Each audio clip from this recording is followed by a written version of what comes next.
It's 6 o'clock.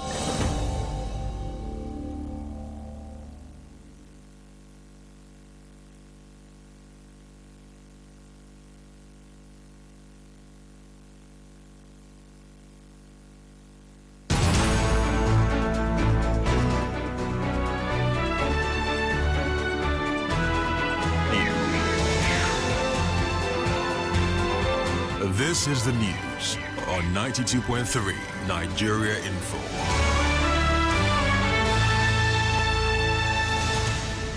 On the news this morning, INEC to hold supplementary election in Anambra State today. EFCC present officials clash over custody of Maina.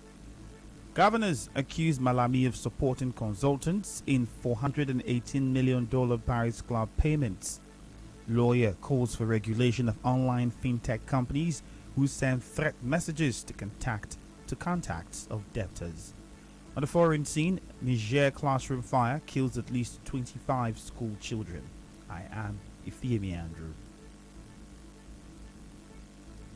INEC says the Anambra State supplementary election will hold from 10 a.m. to 4 p.m. today. The move followed the suspension of collation of results by the state collation returning officer and the decision of the commission to hold an election in Ihiala local government area today. INEC National Commissioner and Chairman Information and Voter Education Committee Festus Okoye in a statement said the commission made a slight adjustment to the commencement and closing time of the said election in line with extant rules and regulations. Meanwhile, Anambra State Commissioner of Police Echeng Eteng says over 1,000 police officials will be deployed for the supplementary election in Anambra State, scheduled to hold in Ihiala local government area today. CP Echeng also imposed a curfew across the Ihiala local government area. He said the restriction of movement will begin by 11:55 p.m. on Monday and end at 11:55 p.m. today. Officials of EFCC and the Nigerian Correctional Services clashed yesterday over custody of former pension boss Abdul Rashid Maina after he was handed an 8-year jail sentence. Drama started when Maina was led out of the court at the close of trial by officers of the correctional center, but the EFCC insisted he went with them. Both agencies finally reached a common ground and drove out of the court premises, with Maina heading to the Kuje Correctional Center. Recall that the trial judge, Justice Okon Abang, held that Maina stole over 2 billion naira belonging to pensioners and found him guilty on all 12 counts. The judge sentenced him to 8 years imprisonment. Away from that, leader of Ichie Legislative Assembly, Cynthia Onwala, who was beaten and nearly stripped naked last month, was absent in court yesterday. Chief Magistrate I.F. Iyabo adjourned the case to December 15 due to Mrs. Onwala's absence. Lawyer to the Chief Security Officer of Ichie Local Government Area, Daisy Nwokedi, spoke to newsmen on this. Trying to call the government to step in to call all those business partners in Rivers State like Jos Berger, RCC, MCC, CCIC.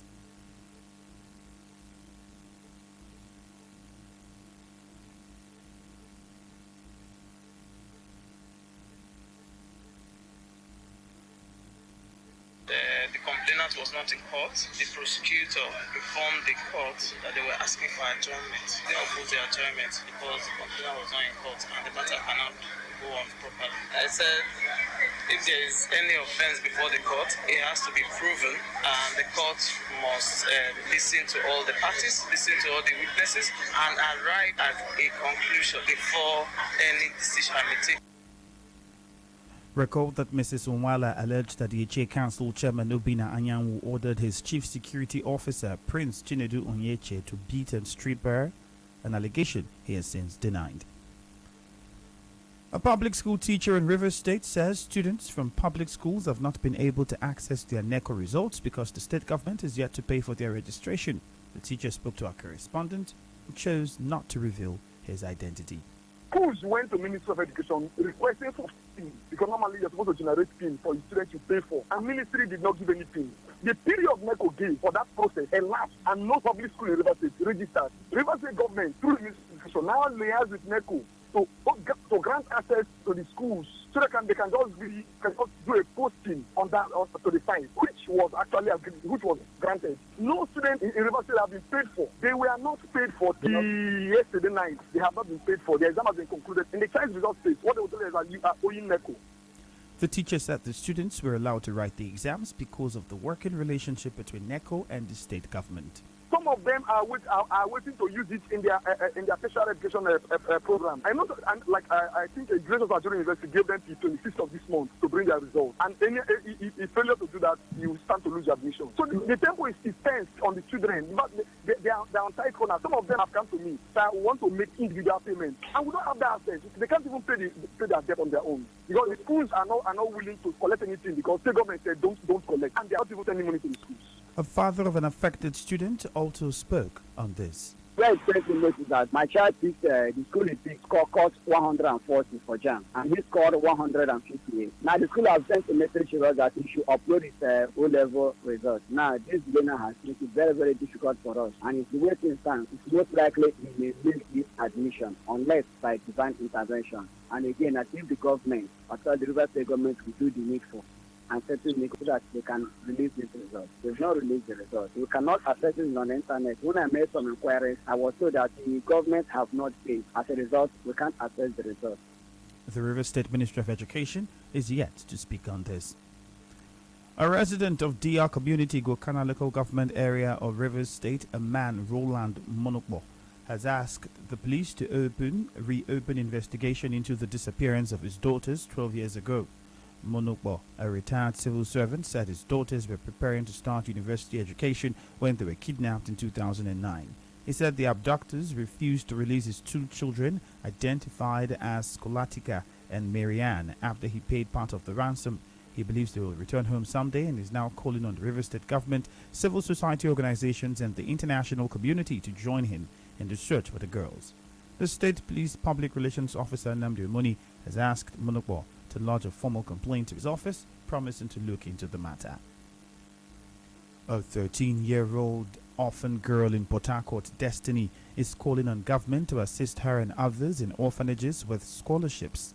Destiny from Our Saviour's Orphanage in Rumokoro, Port Harcourt, spoke to our correspondent. I want the government to sponsor some of the children and also scholarships. Let some of the children also do scholarships so that they can take care of our needs. Also, the coordinator of Our Saviour's Orphanage called for more financial support to help improve the facility for the children. But this times we write to Ministry of Social Welfare. Every year, it is a time to raise awareness on the plight of orphans and displaced children around the world. Elder statesman and patron of the Nigeria Union of Journalists (NUJ) in Rivers State, Prince Ima Anyanwu, says the recognition of Paulinus Insirim as best commissioner in the state is a testament of his performance. Paulinus Insirim over the weekend was honored as the best commissioner in Rivers State by the Garden City Advancement Award ceremony in Port Harcourt. Prince Anyanwu, in a statement, said the award was not surprising as Mr. Insirim has discharged his responsibilities to the administration of Governor Nyesom Wike. He said the NUJ is happy with the award as it places journalists and journalism on a high pedestal. He called on the Rivers Commissioner for Information to continue to work for the success of the Governor Nyesom Wike-led administration in the state. Still ahead, lawyer calls for regulation of online fintech companies who send threat messages to contacts of debtors. Stay tuned. Reggae music have a philosophy, you know. It's not just entertainment. Love and hate can never be friends, oh no. There's an idea behind it, a way of life behind the music, a positive way, a progressive way.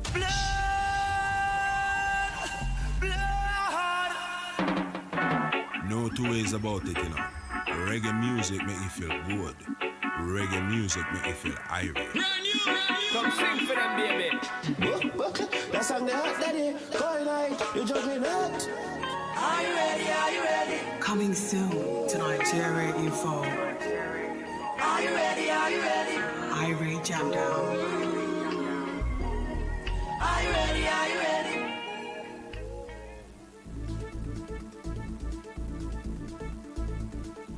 A lawyer Festus Oguche has called for the regulation of online fintech companies who issue threat messages to contacts of debtors when they default on their loan obligations.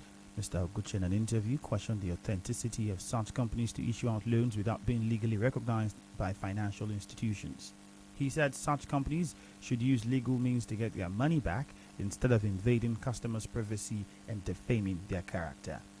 Now that we have that kind of transactions going on a large scale on social media, to be appropriate that these things be regulated by law, by the appropriate authorities. CBN is also there, and to get it backed up by law, if possible, also stop it outrightly so that people don't get into trouble. The Supreme Court has said that even if the transaction is illegal, the fact that you have taken it makes you bound to repay the money, but then you cannot do it by way of threats. I think they have to go through the due process of the law. Mr. Oguche, however, advised defaulters of such loans to pay up as it is their obligation to do so. But then the persons who are taking it and taking advantage probably of the fact that probably if the matter goes to court, they may not have any reprise. It is also against the law himself because he has the responsibility and obligation to pay back the money. In the meantime, a representative from a Port Harcourt-based loan agency, Anita Dikio, advised loan companies to use legal means to get their money back instead of issuing threats. Don't use force on them. We call them gradually because they know they're supposed to remit to us. We call them 3 or 2 days before their due dates to pay. For the civil servants, we present their check. Once we know salary has dropped, we present their check and collect our money. We don't just give out loan. We give out loan to people that we know that will invest our money, that will make use of the money very well. So at the end, we have our money back. It's not as if we don't have bad debts. It's not as if we don't have people that don't pay. We used to tell them, oh, we'll take it to the station, follow you up legally. As you may know, there have been reports of online loan fintech companies who send threatening WhatsApp and text messages to contacts of debtors who default on their loan obligations, labeling such persons as chronic debtors and fraudsters. Away from that, the Nigeria Governors Forum has accused the Attorney General of the Federation, Abubakar Malami, of working against the public's interest by insisting on the payment of $418 million to private consultants from the accounts of state governments. NGF, in a statement, said the AGF is supposed to ensure that justice is done.